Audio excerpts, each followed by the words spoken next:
This week's video is sponsored by Squarespace.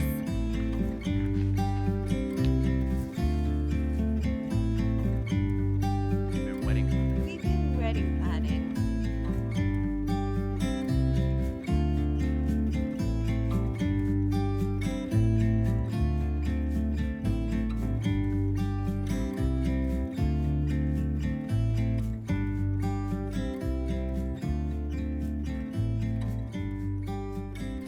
Well, it's nice to be in normal clothes for a video for once.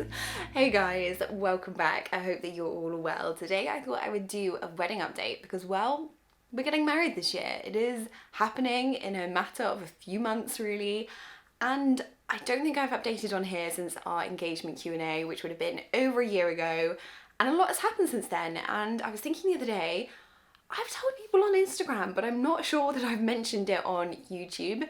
Maybe I mentioned it very lightly, but I'm so sorry for that. I don't really know why. I think it's because the wedding process has been a little bit mad if you got engaged like we did in the pandemic. It's a very strange time to be planning a wedding because everything seems like it's not actually gonna happen. So that's where I was, but I feel like we're coming out of the other end of it now and it is actually gonna happen.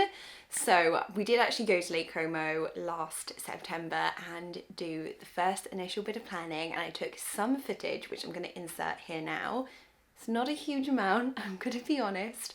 We spent a lot of time at the venue, which at the moment we're not going to be giving away. We want it to be a surprise for both you guys and our guests. So I'll insert what we have. It definitely shows the beauty of the destination and a little bit as to why we chose it, because I did ask for some questions on Instagram and so many of you were asking about that. So anyway, I'll insert that here. Hi. From Lake Como. From Lake Como. We've actually been here a few days. It is the most beautiful place on earth. It's literal heaven on earth. But we haven't picked up the camera because We've been wedding planning. I mean, it's a long story, which we probably won't explain now. We've decided to have a destination wedding. Probably the main reason being is that we started to plan the wedding in the UK and it just didn't feel right. Nowhere seemed to fit us, did it? Didn't seem to fit. And then we thought about what we would really do, just the two of us. And it would be eloping in Lake Como. So we've decided to actually have a wedding here. It's going to be still an intimate wedding. But we are so excited. So we spent the last few days seeing the venue, florist, officiant, and we are going to slightly take you around, but not too much. We want to keep the venue and, you know, the actual main day a bit of a surprise, but obviously we can't hide the fact that we're in Lake Como. We're getting married here. So beautiful. We're actually currently today we're in Bellagio and we're at a beautiful garden and house. We'll show you around. So beautiful. And then we've got our food tasting still to go, which maybe we'll show you a bit of. And what else have we got to go? We might do a boat trip, which will take you along too. But go see some of the villas. I mean, if you've never been to Lake Como, Beautiful. Yeah, you've really got to make a trip here. Let me show you the view that we are looking at. I mean, you can probably see behind me as well, there are mountains, but the lighting is just so insane everywhere. Like everywhere you look, it's a beautiful view. This is what we've just been looking at. It doesn't even look real. We're literally just on the lakeside. So it's the town that we've just been in this morning. And then we just sat here, it's a beautiful garden. We are heading on up here.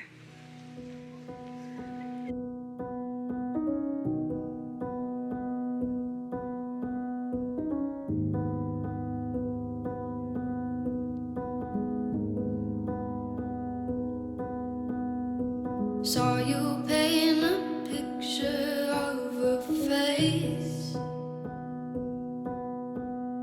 a face that wasn't even close to mine. I know I shouldn't be in love, but it's so hard to move on. You haven't changed, you stayed the same. But if you did, I'd still love you anyway.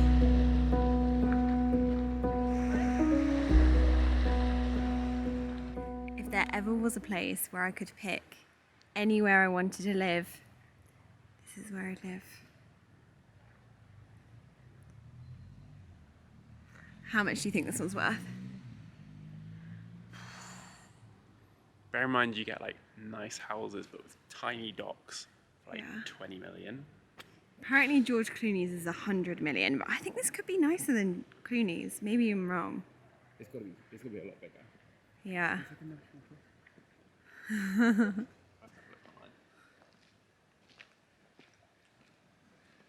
little abandoned boat houses you could turn into such amazing little mini apartments. Yeah, we were just saying, to be honest, if it was a tent, we'd still live in the Crowns here. And Ollie's also been saying the boat houses here, kind of like nobody seems to be using them, but they are so beautiful, obviously right on the lake. A lot of renovation projects to do here. I mean, it must just be stunning to do one here, but also really hard work, because we were saying, how would they get all of the materials to the property? A lot of them are on hills. Like weird sled crane things to drag stuff up the hillside. But Cranes. I don't know if you heard Ollie say that, but I mean, maybe it's something we might try one day. I think if we ever got a holiday home, here is where it would be. So hopefully from that you can kind of see why we chose Italy and Lake Como specifically, because it is so beautiful. I mean, we love Italy and the food and the vibe. And one thing that we were really struggling with, which we kind of, I think, touched on when we were in Italy, is that when we were looking in, so we live in England, we live in the southwest of England. When we were looking at venues here for an intimate wedding, we really struggled, because the venues that seemed to resonate with us or our style were big, vast houses. So they were huge and the rooms were tall and high and huge, and it just seemed like there would be this huge echo, and obviously we're aware that with the intimate wedding that we're having, so 20 to 30 people, once some people are at the bar or some people are going for a little walk or putting the kids to bed, I didn't want it to be left in this huge room with 5 people. It just seemed like, it just didn't seem right for an intimate wedding. And then the other places didn't quite seem like us, so they were like barns or other things, which I know can be a beautiful vibe for a wedding, but it didn't feel like us. So a destination seemed like one of our best options. It was actually what we were wanting originally, but we weren't sure that we could make it happen, because so many of our guests, our family, are coming from everywhere. So we've got France, Canada, Australia, America, literally all over.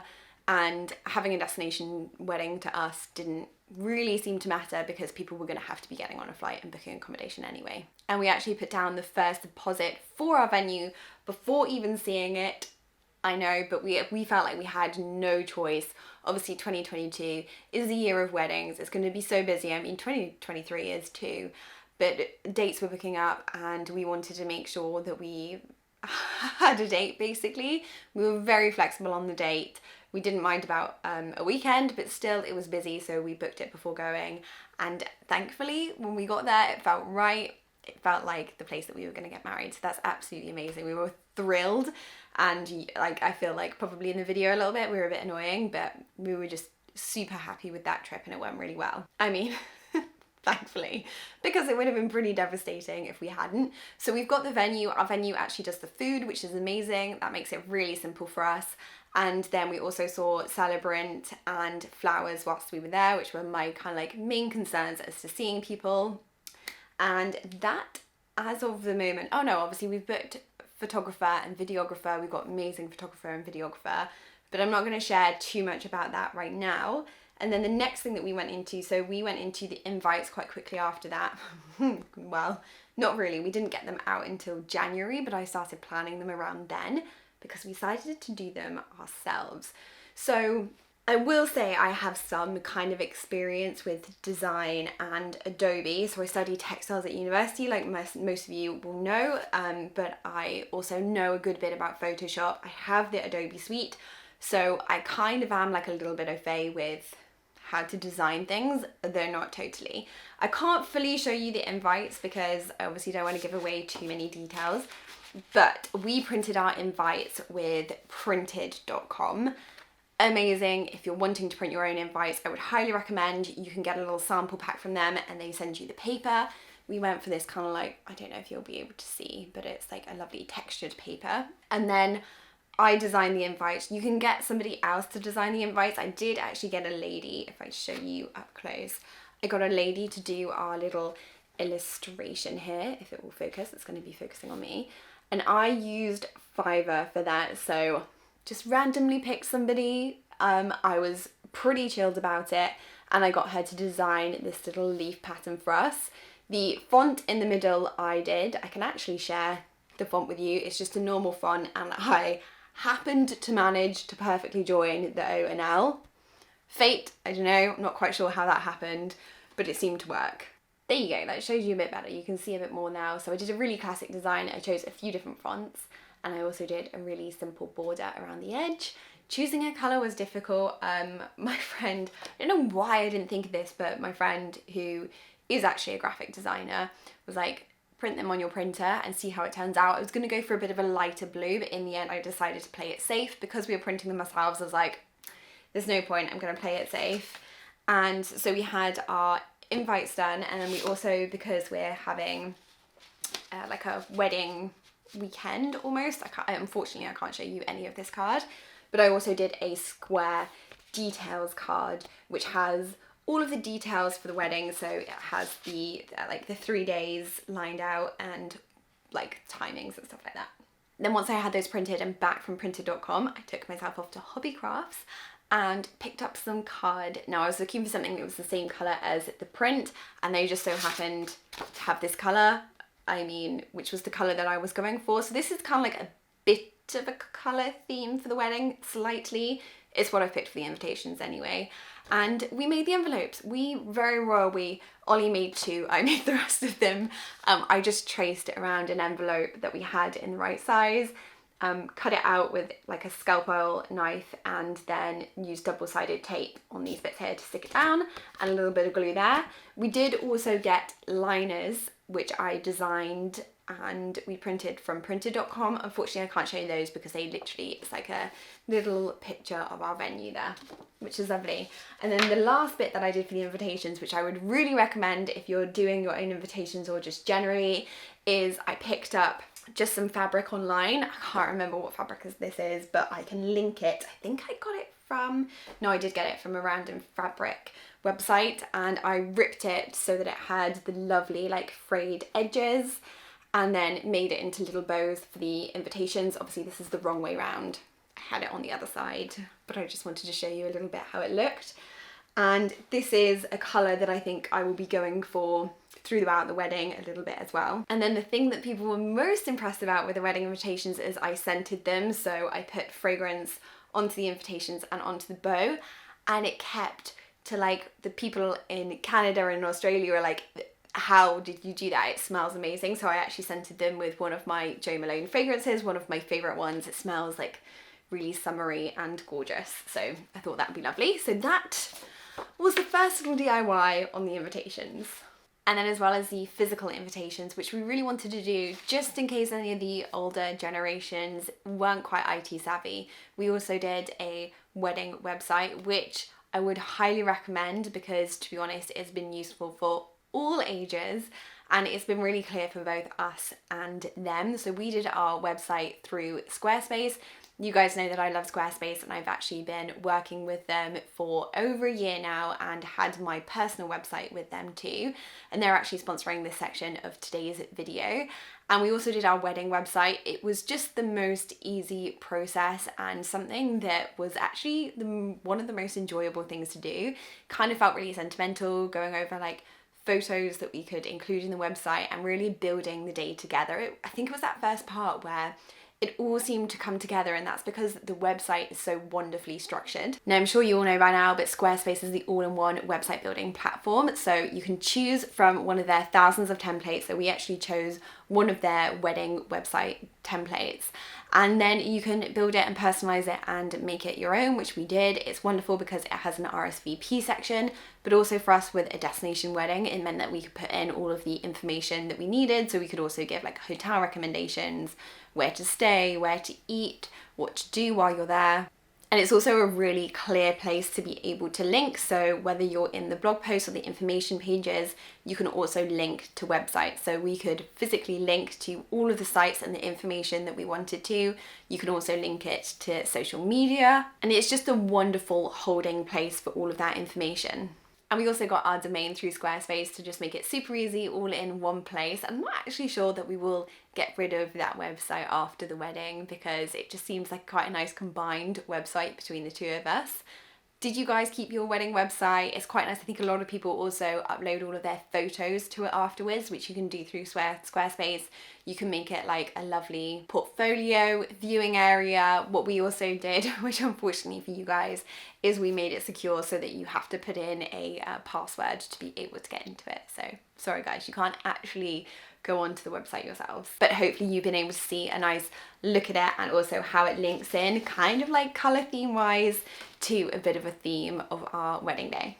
So if you're interested in building your own wedding website through Squarespace, they actually have a free trial, so you can check it out, put in some of your images, see how aesthetically beautiful your wedding website can look, or any other website for that matter. You can use my link to get 10% off your first website or domain. But yeah, definitely check that out. As far as like other ways, if you're not wanting to do invitations, a website could be quite useful, but I would recommend, like, it's quite nice to do the both of them anyway. So the next thing was asking the kind of like bridal and groom's party. Now this is something that I was really unsure as to what to do, because the tradition, I think in the UK, I could be totally wrong, but this is just from speaking to people and my little bit of knowledge on it, is you don't really have, it's not very traditional to have bridesmaids in the UK or groomsmen. I think it's a very American thing. I'm not sure how it is for other countries, but usually what's traditional for the UK is little cute flower girls and page boys, which is something that we are going to be having in sweet little dresses, which I haven't actually picked yet. But I wasn't quite sure how to ask, because there was online, there's all of these like gift boxes and asking in like an extravagant way, which is just something that I don't particularly feel is very me anyway. But I did get my bridesmaids a card which just asked if they would be my bridesmaid, and it was kind of nice because I could write something a little bit sentimental in there. And then we also got both the groomsmen and the bridesmaids something a little bit practical. We got them Stackers travel items. So for the girls, I got little jewelry boxes that they could take with them on all of their travels, but also to the wedding. And then for the guys, which is literally just the best man and a groomsman, we got a little travel watch box, so you can take 2 watches. We know that they're both into watches, so that kind of made sense. Now that is most of the things that we have done right now, obviously the physical things that I can show you. But anyway, I'll answer some of your questions and I may remember a few things.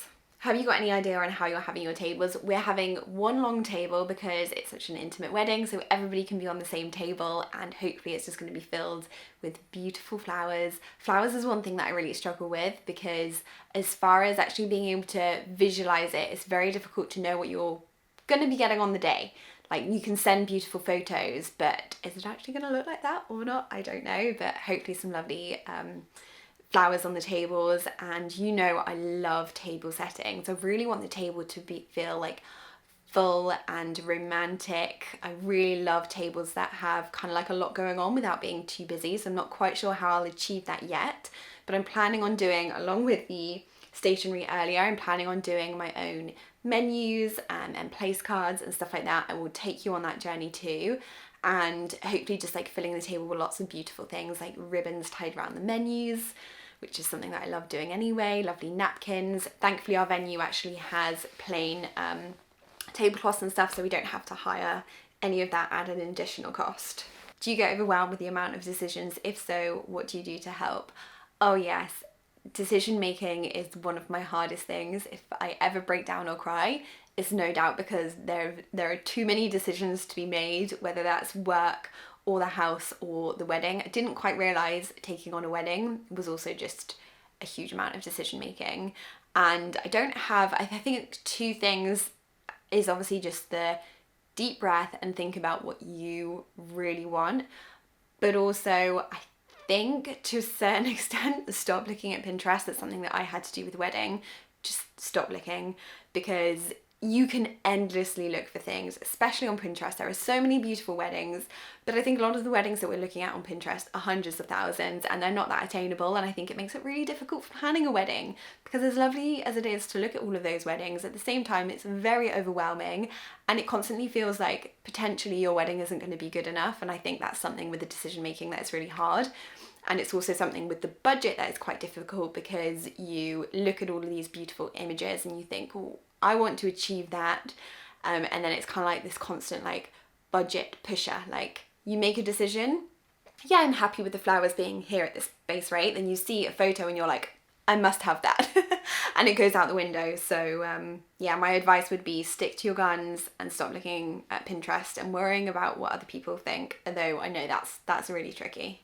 Hello fellow bride-to-be here. I'm struggling with fun and tasteful entertainment. Any ideas? So as I kind of mentioned earlier, one of the reasons that we chose our venue is so that all the attention wouldn't necessarily be on us. It's a really intimate, beautiful garden, which looks out on the lake, so it has boats going by and just like lots going on in the atmosphere. So that's partly why we chose it, so that we didn't have to do too much entertainment. As far as what we have chosen to go with, we're going for a lot of music. So we're going to have I think we're going to go for a trio quartet, but we haven't quite decided. So there'll be music playing at the ceremony and also the aperitif hour. But actually like somebody there, I think, brings that little bit of entertainment. Our wedding is also going to be in the evening because it's in the summer in Italy. So it's going to be hot. So it's going to be more that like golden hour evening wedding. And so it's not a huge, like it's not a long wedding. It's not like our wedding is starting at 12 in the day and we have like a whole day to get through. So actually I just have a feeling that our wedding is going to go super quickly. So we've focused mostly on good music, but we're also going to have some fun things around like Polaroid cameras. We're going to have some kind of entertainment for the kids. Nothing big, nothing paid for, but just like a colouring station or something like that potentially. And our wedding, and as Italian weddings are, is a lot about eating. So we've got food going on pretty much all of the time that we're going to be there and drinking, and that kind of is going to be our form of entertainment. And then it's not really entertainment, but the one thing that I am considering hiring, haven't actually looked into yet, so don't have any idea how much this is going to cost, could be way out of my budget, but I would love like a live painter or somebody to paint some kind of like scene, or I'm not even sure I'd want something from the wedding, like people in it, but just the venue on our day could be quite lovely. But I have no idea what the price is, and obviously again that's something else just for like people to look at, go and see what the painter is painting. It just gives again that like something going on in the place. As far as like taste, I'm not personally into like dancers or magicians or things like that, so I understand what you mean by the tasteful entertainment. If anybody has any ideas, let us know below. So lots of questions about the dress that's coming up, lots of questions on have you bought the dress, and actually this is probably the first time where I can smile and kind of say, I think I know what I'm doing with the dress, and it doesn't make me feel totally dreadful anymore. I'm going to be doing a separate video after the wedding of the whole dress experience, so I don't want to go into it too much now, but I found it exceedingly difficult. I also touched on this on Instagram, and not that magical finding the one experience that I think so many shows and TV programs kind of try and portray. And that might slightly be down to budget. I didn't want to spend an arm and a leg on my dress, but I also wanted to have a beautiful dress that felt like me. So I've gone down a very different route.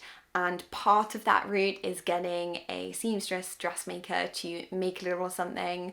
So yeah, I'm really excited. I've finally chosen somebody and that is starting to happen. And it feels like me, which feels really great. And when I speak to people like my friends or family, they're all saying, oh, that's so you, Laura. And like it took me, I think this is one thing with weddings and lives, like sometimes it takes you got to go down a road with a journey. You got to take that journey to find out what is your route, and you don't have to feel apologetic for having to do that. I felt really apologetic for I mean, I had some lovely time with my mum going to London and just spending nice weekends with her, but I felt like I should be feeling this experience and I should be having that emotion that everybody talks about, and I just wasn't having it. And then that made me feel even worse, and it just kind of like escalated. Whereas I think sometimes, you know, sometimes you got to do that journey to find out what is really you. So anyway, I think hopefully I've got my dream dress at a fraction of the price and doing it a way that feels totally like me, which feels amazing. So, but I guess what I was trying to say there is sometimes you don't know that. So start the journey. We also did that with the venue. We looked in the UK and it just wasn't feeling right, so then we changed track. And sometimes you have to really do the research, especially I feel like with wedding dresses. I talked to a few people with this. You've got to go really quite far down the route of looking. You've got to book your appointment, especially if you're wanting something like semi-bespoke. You've got to be choosing fabrics and talking to people, and to know what things are going to cost, you've got to go quite far down the route to be like, nah, that's not the route that I'm taking, to come right back. And yeah, just give yourself a break and try and do what feels like you. Which wedding ring will you be going for? This is actually another thing that we have chosen. So we're both going to be going for a plain gold band. So mine is going to pretty much perfectly match my engagement ring band, which is, ooh, can you kind of see there? It's quite slim and it's going to sit under my ring. I didn't want anything that would take away from my ring. I tried a few diamond bands, but it just seemed to be quite complicated, especially because my ring has quite, even though it's quite simple, it also has quite a lot going on it, and when I put too much on that finger it seemed like a lot. So something plain. Ollie's going for the same, and we actually have them on order, which is great. Another thing ticked off. My back's already hurting. I'm such a granny. Okay. You're a smart spender on the Reno, where to splash, save, DIY. Do you have that approach to the wedding? Yes, definitely. I think it's ingrained in all parts of our life, to be honest, and a lot about just how Ollie and I are. I've learned it again through the wedding. I'm quite a pragmatic person, and I like really evaluating where I'm spending money, and I think it can be seen as like diddle-daddling and not making a decision, but for me it's really that I just like really want to think things through, and I really like to research and decide on the best possible approach. So where we're doing things like that for the wedding is, the big one is a dress. I'm spending a lot less than what I was expecting to spend, and under my budget for that one, hopefully. Anyway, I mean, that one isn't totally at the end of its process yet. We're going to be doing a lot of DIYs, so our invitations, for example, I wanted beautiful invitations, but I was happy to do them myself and print them myself. I mean, our invitations came out pretty cheap. We also got a discount, nothing to do with my job, but just a general, might have even been a Black Friday discount or something like that. I think they were around £40 for all of our invitations, so very reasonable. And that was the design and everything included. We're not doing little things like favours or little knickknacks for the wedding. I don't particularly like them anyway, but I also think save where you can. And then little things like the florist that we've decided to go for isn't a huge company. She's more of like, I don't want to say like one-man band, but she's a little bit more bespoke, and came out at a more reasonable price. And then same for the DJ. I did a huge amount of searching for the DJ. He's a really lovely young lad who looks amazing, but came out again at a really good price, not within a big company. It was just himself. And then I'm not sure this one is smart with saving, but I kind of feel like it is. We've decided to have a 3-day event instead of just the 1 day. Not just because we're getting married abroad, we were planning on having this in the UK too. So we decided to take from our wedding budget and pull back on certain things so that we could like elongate the wedding a little bit more, which I think is quite nice for feeling a little bit stressed and overwhelmed, like this 1 day that's going to be totally perfect. I think we actually might enjoy the night before and the day after just as much, and we get to spend a lot more time with our loved ones, which was one of the most important things about our wedding day. So we're having a meal the night before, which will be a bit of a welcome meal, and it's just going to be like pizza night, ice cream, really relaxed, but at the same time everybody gets to dress up and enjoy it. Then we've obviously got the wedding day, which is in the evening the next day, and then the day after that, kind of like mid-morning, we're going to be doing a boat ride around the lakes, which will be really casual and everybody can just kind of say farewell, so it's like a farewell boat ride. And although that will have upped people's costs for staying, I think most people are planning on staying that amount of time anyway. They're obviously not obliged to come to all of it either. They can come and pick and choose what they want to go to. But it means that everybody's getting a little bit more of an experience, hopefully, and we also do too, and it doesn't just feel like the pressure's on 1 day. And actually we've made both of those events quite simple, so they're not that costly, like pizza for 30 people and the boat trip the next day was super reasonable. So for like really little additional cost, we've been able to make it a wedding weekend. What time of the year are you getting married? Summer, this summer. A few months, really. I mean, it's a bit longer than a few months, but still. Is it an adults only wedding? If not, how are you dealing with the children? No, it's not. I think I mentioned Ollie has nieces and nephews, and we don't get to see them that often because they are in France and Canada. So we're going to have them as the flower girl and page boy, which is going to be really nice. I love children. I don't mind having children at weddings. I'm really looking forward to the fact, like, I'm hoping that they might walk down the aisle, although our wedding is very relaxed. There's no obligations for anybody. I've said this to every part of the wedding. Chill. You do what you want. If you don't want to walk down the aisle, don't worry. I don't care. But I think it would be really cute if they walk down the aisle, because I just think if they play up, it's hilarious. And if they don't, it's super cute. Like, either way, for me personally, you can't go wrong. And then as far as the meal and stuff, I hope we're going to be able to give them some entertainment, whether that's like little bubbles that they can play with or colouring pens. And because it's such an intimate wedding, I'm hoping that there will be, in not a bad way, but there will be a lot of attention on them, so they won't feel like it's boring. I'm hoping. We'll see. Anyway, I don't have kids, so they could be a nightmare, but even if they are, you know, I think it'll be funny. And my battery's gonna die already. Have I been talking for that long? Hang on, let me change the battery. My camera just did something super weird. I'm definitely in a different position, so I'm sorry about that. But it just like wouldn't turn on, even with a new battery. Anyway, I shook it and it came back on. Great technology. Don't take that advice for any other technology. Anyway, I'll answer a few more questions because I feel like maybe this video is getting too long and maybe my camera's just like, had enough now, Laura. Stop talking. Okay, what are the traditions you are keeping and the ones that you are not? Actually, I feel like mostly we're going to be quite traditional. My dad's walking me down the aisle. We're going to have speeches. We'll have talks in the through the ceremony, and cutting of the cake and a first dance. So really most of the things are traditional, actually, to be honest. We're going with a lot of traditions, although probably like with our own spin on them. Like, we'll do what we want within that. I think the only thing that I'm doing a bit differently is that all of my bridesmaids are just going to pick their own dresses and be in different dresses and prints and like all within a colour tone, but I want them to be comfortable and love what they're wearing, so they're just going to pick what they want. Where are you going on your honeymoon? So we're going to do a road trip around Italy, definitely after the wedding. I feel a bit apprehensive about that because I know I'm going to have to be packing for a wedding. We're actually at our venue for 6 days, I think it is.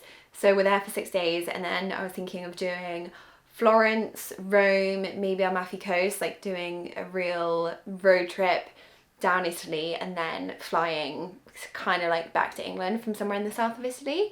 But we haven't yet planned it. Knowing us, we are very last minute. We're actually going to Mexico for my 30th birthday in a few weeks' time, and we've been to Canada, a lot of places in Europe like Greece and Paris and Morocco we've been to too. Where else have we been? Of course, now I can't think of anywhere, but I don't know whether we'll do like a proper honeymoon later on in the year. I'm not sure. Obviously, so many people do the Maldives, and part of me is tempted because it does look beautiful, but also, as so many people say, is it boring? I feel like that's what most people ask, and that's what Ollie's concern is it boring? We also looked, instead of going to Mexico for my birthday, we looked at the Seychelles, and we actually found a hotel that we really liked, booked it, and then the room wasn't available, so we had to get a long-winded refund. It was an absolute pain. But we quite like that place, so that would be a really easy holiday destination. And actually this year, it feels like finally potentially normal to go on holiday, and I'm feeling really excited about that. I've missed traveling, so it'd be nice to maybe do something else for a honeymoon later on in the year. Any suggestions? Where did you go on your honeymoon? What do you think Ollie and I would like? Would we find the Maldives boring? We could do a safari. I also looked into a safari, but they are so expensive, so I'm not sure we'll be able to rustle together that money with the renovating too. I mean, Maldives is expensive too, but safari seems like even more. A few people have asked, do you have a theme for your wedding? Do people have themed weddings? I'm not sure. I mean, our theme as far as like vibe and aesthetic is romantic and semi-feminine, I'd say, quite relaxed. very much like garden party vibes, because it's going to be outside a lot and in beautiful botanical gardens looking over the lake. So it's got that kind of like whimsical feel to it, definitely. And as far as theme, we don't really have one apart from slightly Italian. So the night before meal, I'm not quite sure I'll get the chance, but I'd love to do like a DIY table set for that too. And my idea would be like herbs and lemons and quite Italian. So I guess that could be kind of themed, and we're having pizza. But we're in Italy, so it doesn't seem themed because we're in Italy. And for that, I plan to go, there's an IKEA in Milan. So I plan to potentially go there and get some like plant pots and plants. If you live in Italy and you have any advice for around Milan on finding that kind of stuff, let me know. Hair up or hair down, struggling on that one if I'm really honest. I feel like hair up is so elegant and something that you kind of only do on your wedding day, or if you're like me. And then down feels a lot like me. My hair kind of feels like my signature. So maybe half up, half down, not quite sure. Should the bride do a speech? I'm getting married in April and can't decide. Maybe you guys can help. I think it's Amy. Should she do a speech or not? I'm not quite sure. I feel like slightly with the speeches, I'm not that keen on speeches if I'm honest, and I've said it to Ollie already. I'm like, please just don't tell me that I'm the most beautiful bride, because I feel like every groom speech starts with something to do with the most beautiful bride, and I'm like, oh, I don't know, for some reason, I'm not sure. Maybe I find them a bit cringy and a little bit like a lot of similar things are repeated all of the time. Maybe I've just watched too many wedding videos leading up to the wedding, but it just seems like they're very generic sometimes. So I'm hoping that ours won't be generic, and if I did say anything, I'm not quite sure what I'd have to say apart from thank you. Now there's a helicopter going over. Hang on. But I was going to say at the same time, it seems a bit odd for me not to say something. I'd quite like for the groom not to do a speech and for Ollie and I to just do a speech together. That seems very us, like getting up and thanking everybody and kind of doing it as a team. So maybe we'll do something like that, and then it kind of like stays away from the cringy most beautiful bride in the world thing where they just repeat what every other groom has said. I mean, I know so many people do that, but any ideas on speeches as well that you guys could give? Advice for other brides would be amazing. If you've been married or you've been to a lot of weddings and you've seen something that was just amazing, or they hit totally the right note. And then I think I'll end it on this one. A lot of similar ones about budget and budgeting with a renovation and everything else going on. And I don't think I'm going to say our actual budget, but maybe I will say we are hoping to come in under the average wedding price in the UK. Hopefully a good little bit under too, because I think it stands at something like 30,000 now, which I know is just a huge amount of money. We're definitely not doing a totally thrifty wedding where like obviously we're getting married abroad in a normal venue and we are having a lot of the normal things. It being an intimate wedding does help with the budget quite a bit. And as far as with the renovation, well, that's why our renovation is going so slowly. There are a lot of things that we could have done a lot quicker if we hadn't been getting married, because we're obviously putting money aside, and it's not just money, it's time as well. And then deciding on a budget, which was one of the hardest things, because again, we went through every single option. Unfortunately, in the UK, you can't just choose to get married in your back garden. It is something that I think they're trying to bring in, where you can just get married wherever you want. That you can't do here in the UK right now. And so that kind of stopped us from doing, from our point of view, quite a cheap wedding. And then also marquees are quite expensive in the UK, but we looked into all of that. Like, we looked at every single option. But by the time we decided we wanted a photographer, because really they're those heirloom pieces that you're going to have for years. We recently went over to Grooms and looked through their wedding photos, and it was just lovely.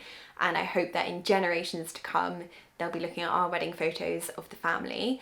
And then we also wanted videographer. We did want to have a venue, and I wanted to have a semi-normal wedding dress, even though my wedding dress experience has been a bit different.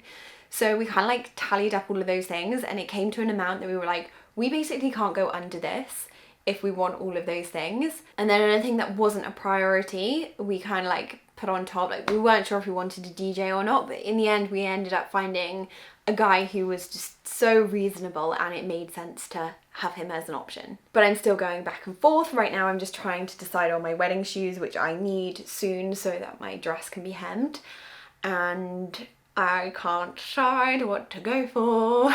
I'm not going to be going for this like Jimmy Choo level, but still a lot of white shoes are still around the, you know, £300 mark.